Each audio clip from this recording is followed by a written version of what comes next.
I'm glad you guys are all here, especially considering the class topic. It's pretty negative just with the title itself. It's not really exciting. I would probably have gone to some of the other classes that I heard about today, just being really honest. But I do think there is a lot for us to discuss and learn from this. Especially some of the points I want to make at the end, because we assume entitlement is a negative thing. There are a lot of negative things associated with that. So I'm going to fly through a lot of this, and we're going to have a little more specifics, a little more take-homes later for you, and I'll stay and visit for any question answer time or anything like that. So briefly looking at entitlement, here are some definitions. Not going to go through all of that. It's there for you in the book. But the key takeaways I'm getting from this on entitlement is it's either something that is right, that is given to them, it is earned or unearned. You can see that in the booklet there. The other thing that I think is also really important to notice from this is it's not just something that has been given to or earned. It's also based on feelings. Based on something that is either a belief or feeling. You can see in some of the definitions right there. So there's defining entitlement. It is a narcissistic personality trait. Ideas on where entitlement comes from are the environment which one grows in, especially as attitudes are caught, not taught. I love that phrase, attitudes are caught. It's not necessarily anything you teach about, but it's something that your kids are going to pick up on. Most directly influenced by their parents. We'd say, oh yeah, it's the kids that are spoiled, and for a lot of times, yes, that's true. But even if you're not spoiling your kids, maybe you are setting expectations for them by being someone who provides for your kids. Defining entitlement is tough because even just providing for them could set them up for some entitlement. We should be careful. Do you solve problems for your kids? I think we all say yes to that, but what about some school problems? Do they fix those or do you fix them for them? So be thinking about how you can set them up to help them solve their own problems, their social problems. The kids really need these problem-solving skills. Children who act entitled seem to be, not always 100%, but they seem to be more inclined to struggle with the other three issues that the other classes are talking about today. Once again, that's not 100%, but it happens more often than not that a kid struggling with some sexuality or struggling with their faith, mental health, I'm not saying it's because they're entitled, but if they have problems with entitlement, those three are more likely to also cause some issues for them as well. Entitled kids become entitled adults. And the last thing, and probably the worst of all of it, is kids that are entitled, they really struggle to follow Jesus. Now that we've defined it, let's look at what it means to discern entitlement. Discerning entitlement is tough because it is not about who is rich or who is poor. I want to say that again. It is not about whether someone is rich or poor. Entitlement is driven by attitude. It is tough to be self-aware. It may not be defined as other struggles. What some may view as an entitlement, others wouldn't view that same way. Once again, it's more of an attitude, and so it's tough for us to be self-aware about entitlement because we're going to have different definitions, different times where we're going to draw the line on that. One may seem, or they may be entitled because of these uncontrollable factors. These things we can't control at all, but it's going to make someone think and or act entitled. Maybe it's age. We have certain restrictions on ages, certain things that people are allowed to, and so by age, there's a level of entitlement. Family, gender, or race or ethnic group. All those either could help someone be entitled or an assumption that they are entitled. And all of those are uncontrollable. You can't change those. It's usually taught or preached against, or it's not usually preached against by this name. I don't know about you, but I usually haven't heard a lesson on entitlement. I don't think I've ever heard a sermon on entitlement by its name. There is no thou shalt not be entitled. But there's a lot of messages or what's at its core, and that's selfishness, laziness, or pride. And I think you probably have all heard sermons or lessons on selfishness, laziness, and pride, and we know the Bible talks about all of those things as well. Another reason why discerning entitlement is tough is because we need to know, where do we draw the line? Jesus preached that fathers should give their children gifts. So we should provide for our children. We want to give them good gifts. Jesus said that is something we assume that is going to happen. But when does providing for my kids lead them towards entitlement? And that's where it's tough. Where do we draw that line? When do we provide for our kids? And when is it that we help them become entitled?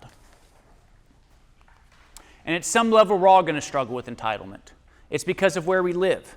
In our country, and especially this country, we have rights, we have our freedoms, we have our independence, we want to be self-governing. And whether it's somebody I talked to one time, they were upset because of seatbelt laws, and I have the right and the freedom to not wear that. I'm like, you do, but that's kind of dumb. But that's because of the country we're in. And over the last couple years, all of the issues with masks and mandates, with our country, that doesn't sit really well because we have our rights. We don't want anyone to tell us what to do. I didn't like masks, but I know in our country, that sets us up for a lot of problems because it's tough to be entitled because of the rights and freedoms that we have been given. Or it's tough for us not to be entitled because of that. So we think about our country, neighborhood. I think in the book it has two different blanks, and so I was going to say city or neighborhood.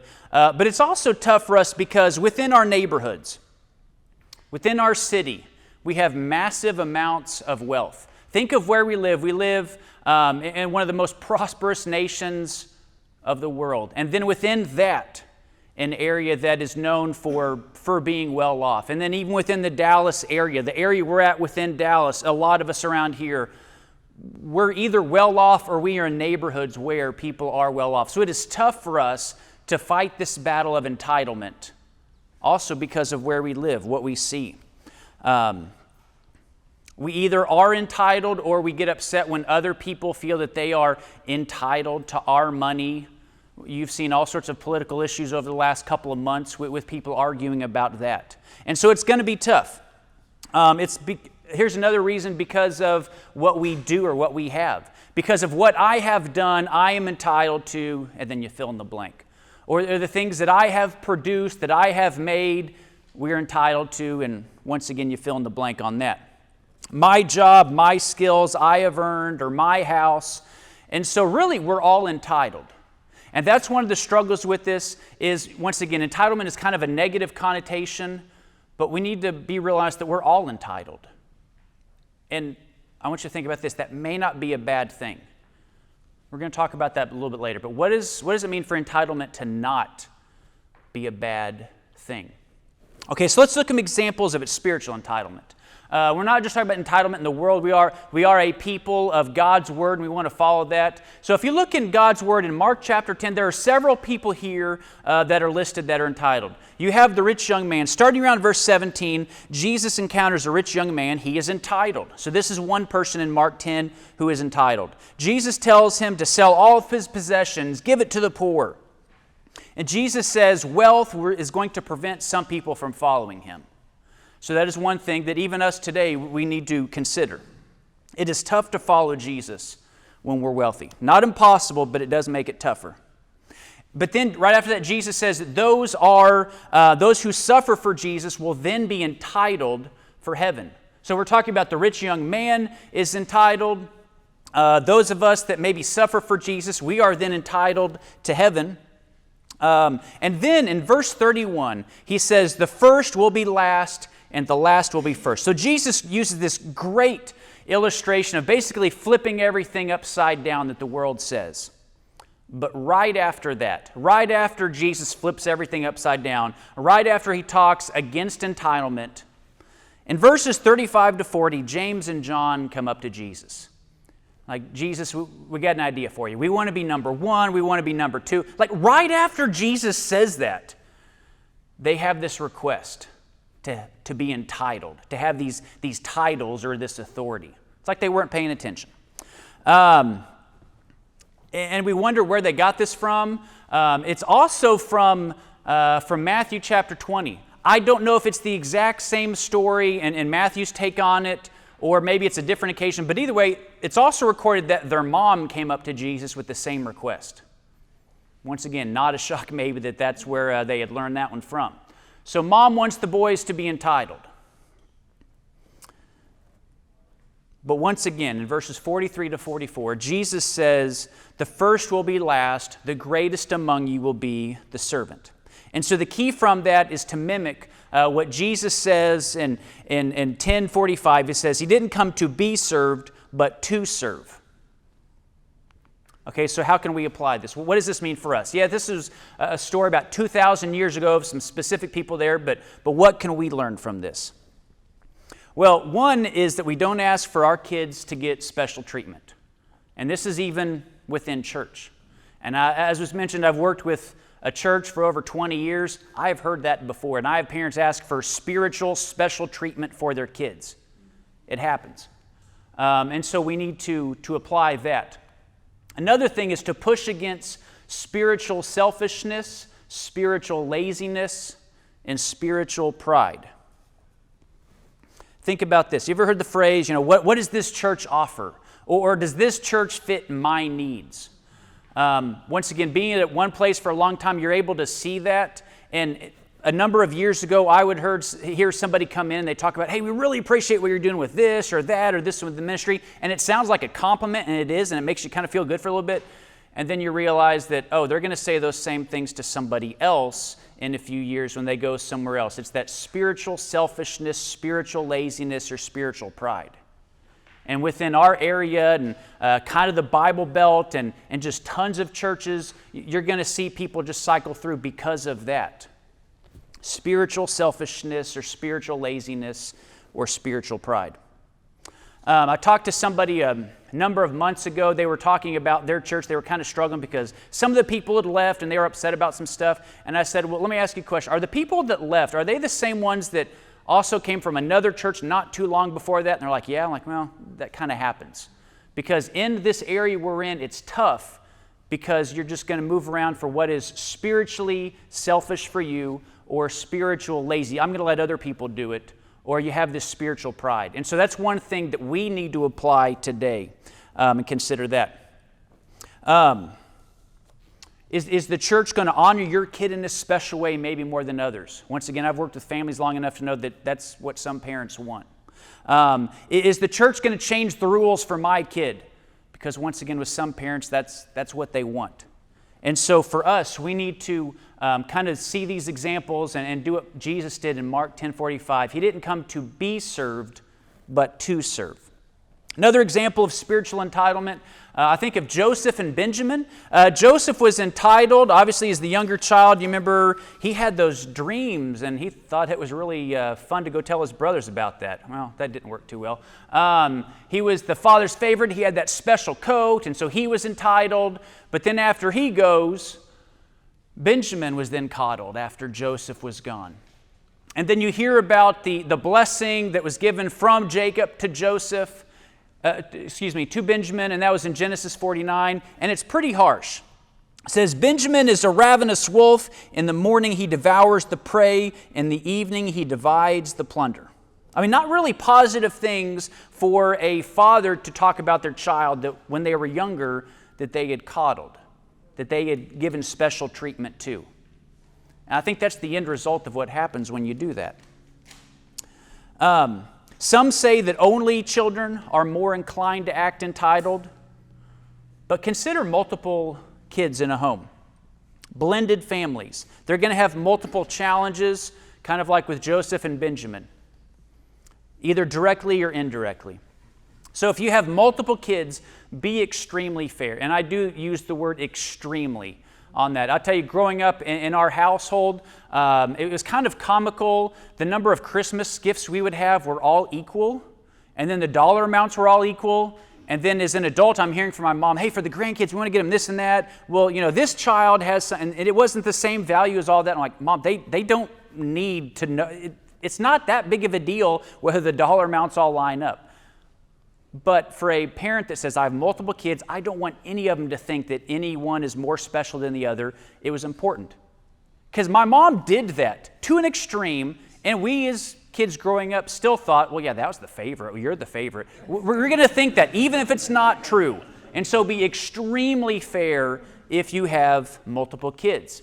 If you are in a blended family, stepmom or stepdad, whatever the situation is with that, be extremely careful. Because once again, you're going to be influenced internally, but also externally with lots of different family dynamics with that. So be very careful. And once again, we see that from Joseph and Benjamin's life with the brothers and different mothers and how all that stuff worked together. But what about us? There's some other things I think that we can apply from that.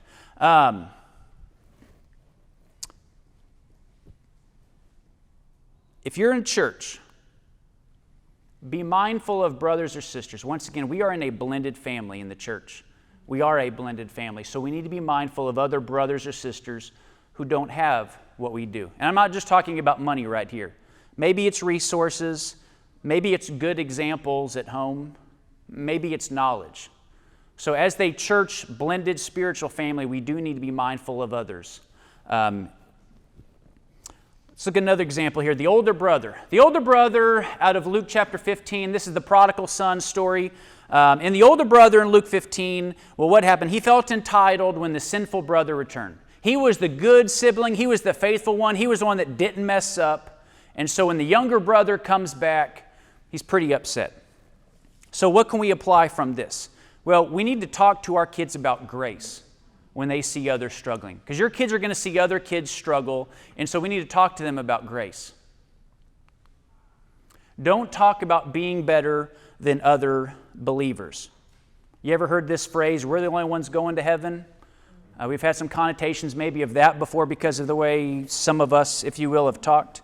That means that basically we figured out the Bible and that's the reason we're going to go to heaven. That's how we're going to be entitled to heaven. It's not about that. It's about grace.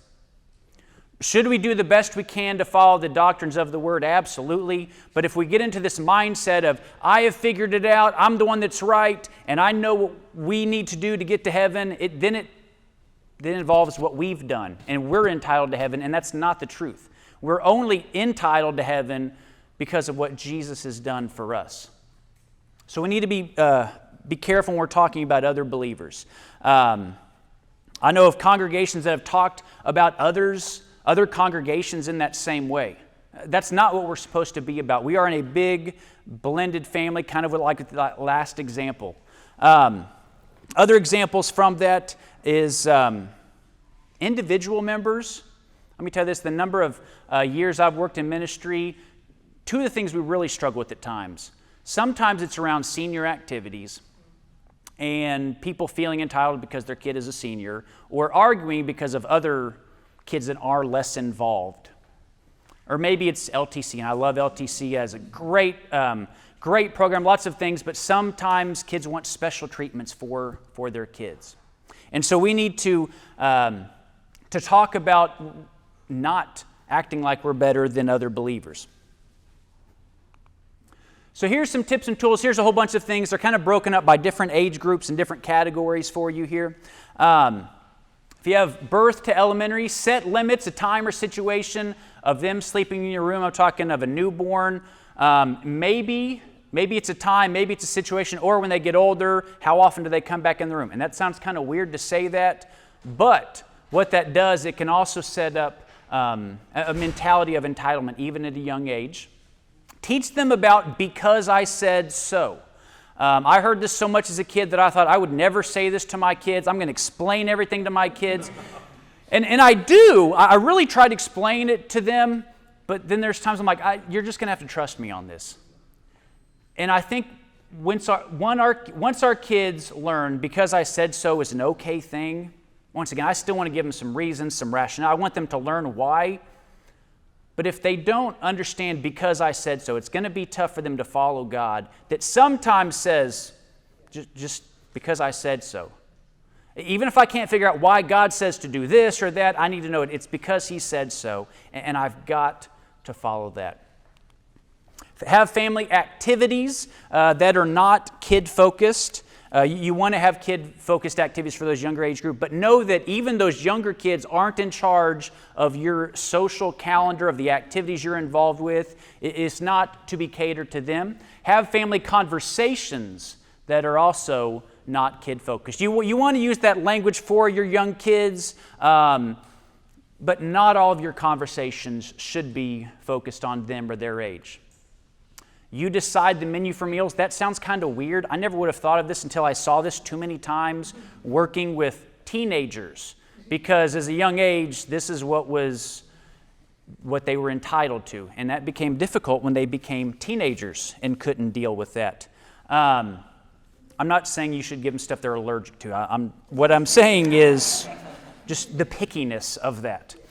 All right, next, older elementary to early teen years. Chores, they need to learn about the chores. Even if they don't have to do all of their chores, they should know that there is work involved with that, or there is money involved with that. So they need to be able to learn how to do the laundry or cooking or the lawn or some repairs. Not everything, but at least set some chores, some age-appropriate chores, but also let them know that there is some hard work involved in doing those things. But also some chores that are not tied to money.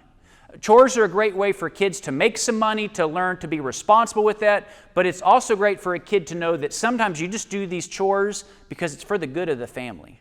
It's not just so you can get some money. So have some chores that are not tied to money, but just for the good of the family, to help one another out. Service and mission experiences, financial responsibility for their actions. Give you an example on this one. One of our kids recently had a phone, did something stupid with the phone, broke it. It wasn't an accident kind of thing, right? What do you do with that? Well, he's at a school where he has to be a little more independent, and he's not with us 24/7, so we want him to have a phone. He also wants to have a phone that works, but because of his actions, he had to fix that phone. And I could have said, I'm going to get your phone, I'm going to fix it, I'm going to give you a brand new one. Well, that'd be horrible, because then it would just put in his mindset, I'm going to do whatever I want to this, and there's no consequences involved. He had to pay for his phone to be repaired because of what he had done to the phone. Did I have the money to pay for that repair? Absolutely. Did it hurt for me to watch him have to fork out his money that he had saved? Yeah, it did. But I was like, yeah, but it's worth it for him to know that there are consequences for his actions. Instill hard work in our kids. This is something that may not really be in the realm of entitlement. It's maybe more along the lines of safety. Maybe the other class is about mental health or other things going on today. The reason the doors stay open in our house, unless the kid's changing, what it does in one regard is it helps them say that there's privacy that you need to have as a child. But you're not entitled to your own life that's separate from the rest of this family. There's safety for this. There are other reasons for that, multiple that we don't even have time to go into right now. But that, if you don't have that rule, sets a mentality in your child's life that says, I am responsible for fill in the blank, and mom and dad have no say in what goes on here. And so that's one reason that we have in our house a policy that says, unless you're changing, the doors for your rooms stay open. Their phones, their devices are not private. Let me tell you, I have had a number of conversations with parents over the years, and even just as recently as a couple weeks ago, of usually boys, but girls too, phones, devices, and search results, and all sorts of things that are on there. So we're talking about sexual issues, we're talking about safety issues, but that's another reason that even their phones, their devices shouldn't be private. And even though those should be, once again, different topics, maybe for some other classes, it also sets an entitlement mentality. If a kid says, this is mine, and whatever I say goes on this, and my parents have no realm and no say, no, they aren't private. You need to have the passwords. You don't want to set that idea of entitlement, even on a phone or a device on that. I love this phrase, if you raise your kids, you can spoil your grandkids. But if you spoil your kids, you'll likely raise your grandkids. I love this phrase for many reasons. It is absolutely true. I have thought about this. I'm like, yeah, that's true, because let me tell you, those rules I had growing up apparently don't apply anymore for my parents that have somehow morphed into different kinds of grandparents that now there's no rules. It's weird. But in the same way, on the flip side of this, I've seen what happens, and you can think of families like, yeah, they spoiled their kid, and they are literally raising their grandkids. It's hilarious, it's absolutely true, but it's also sad at the same time. Lot of truth into this statement right here. Okay, so let's look at older teens to young adults. Continue that last list and adjust as age appropriate. Here's another thing to be careful about. Be cautious if extended family is paying the bill. Now, that may be for vacation, that may be for school, it may be for a car, it may be for a house, lots of other things there. And this can apply to any age group before, but be cautious if extended family, maybe one of your parents or somebody else, is paying the bill. It sounds nice, and it can be nice. I don't want that to sound bad. It can be nice. But watch for control issues to that. Watch for control issues if they want something for your children that you may not want them to have. Guard your children from being entitled to something that you didn't give them. Whether it is a vacation, a school, or a car, or house. I'm not saying that family can never help you pay for those, but I know of too many instances that was used as control. And who is the one that's really entitled from that? And that's something that is really tough to juggle with if you're not the one watching that over your children, the one making the rules for that. Push them from financial responsibility to financial independence. A number of years ago, I was at a meeting with some area ministers, and one of them talked about a kid of theirs was out of college, and that they got probably their first job, and they were having some car issues, and they talked to their dad about like, hey, I'm having this car issue, and the dad was struggling because he's like, well, internally he's thinking, I have the money for this repair, I could do it, I love my kid, but I also want them to be independent because now they're out of college and they have their own job. Do I just keep giving this stuff? And I'm not saying you can't ever give your child that's now an adult blessings and help them with stuff, but they were struggling with this mentality that said, but I want them now to be financially independent. I want them to be responsible. They are always leaning on me for that. Don't talk about an inheritance.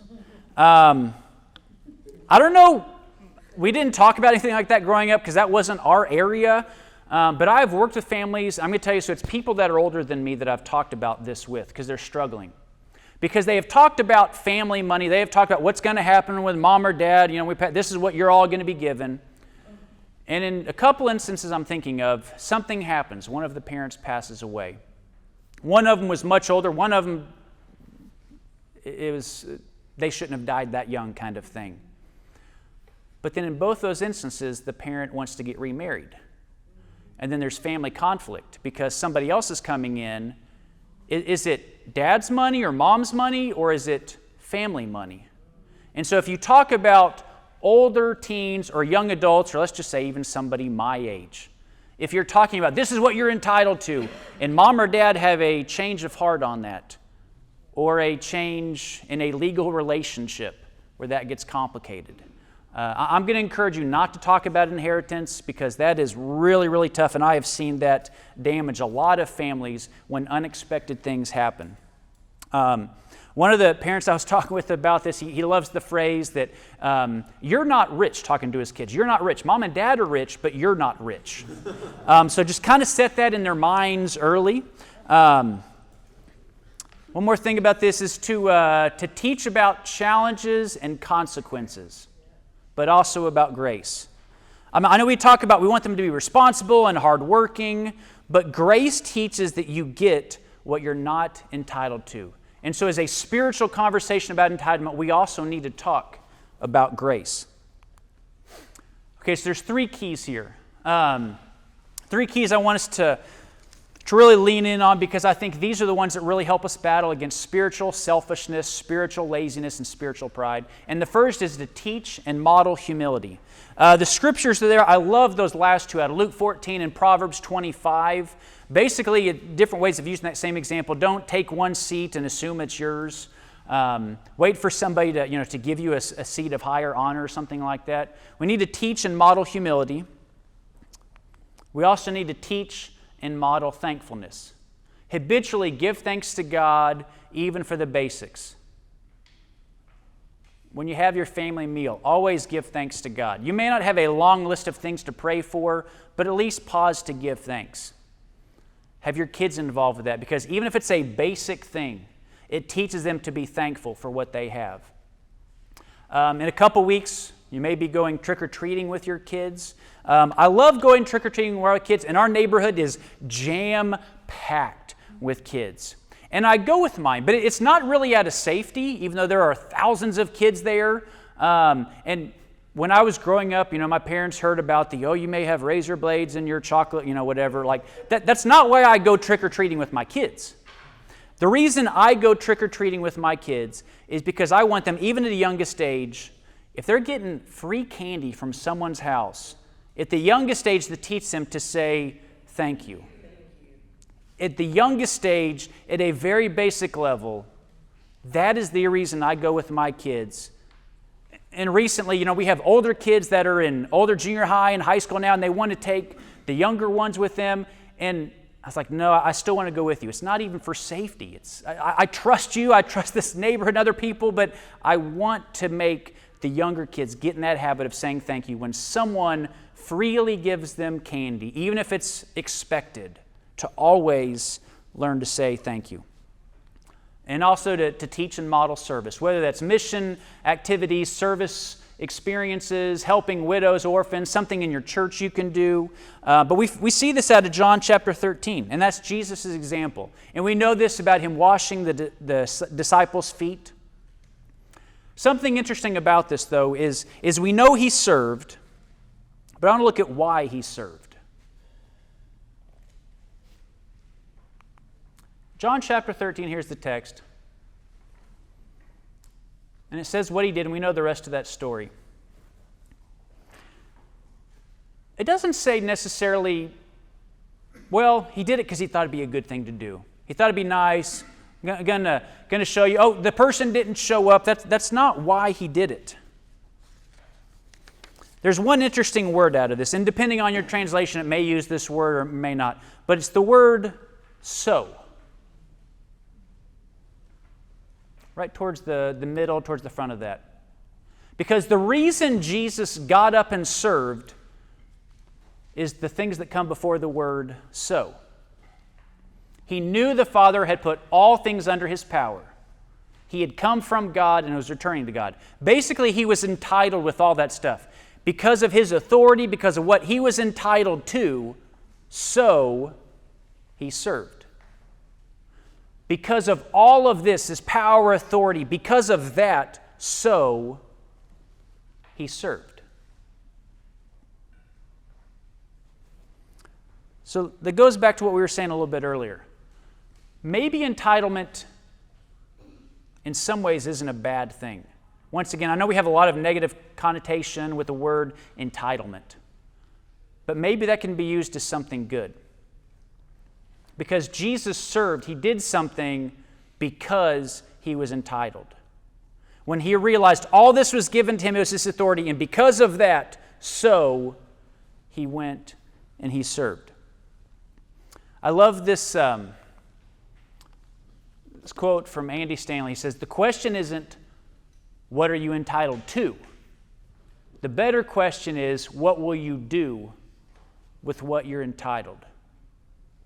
And I want to close with that because, like I said, there's a lot of practical things we've talked about today of tips and tools and tricks when they're younger and older. And once again, there's a lot of negative connotation with entitlement because we see it's very harmful. But once again, go back to what we said earlier, why it's tough, because we're all entitled. At some level, we have a sense of entitlement, or we are entitled. And so then the question is, what are we going to do with that? Jesus, because he was entitled, served other people. And so we need to consider ourselves, what are we entitled to and what are we going to do with that to help others? I'm going to pray as we close this session. I know we got to head back and run a little bit behind, go back to the auditorium. But if you want to hang out and visit, definitely can talk or catch up with you all at lunch. So let's pray. God and Father in heaven, God, as we talk about a topic today that's tough because, God, it's tough for us to be self-aware at times, maybe of entitlement. It's tough for us because we want our kids to have maybe many blessings that we didn't, and so we struggle with this word of entitlement. So God, I pray that we would live such lives, but God, also model such lives for our kids to know that we need to follow you, to follow Jesus and his example. And God, I pray that we would lead children to follow that example of Jesus in service. And God, realize that we have been entitled with a lot because of where we live, because of who we are, God, most importantly, because of the relationship we have with you. And so I pray that the way that we live our lives as entitled people is the same way that Jesus lived, to serve others.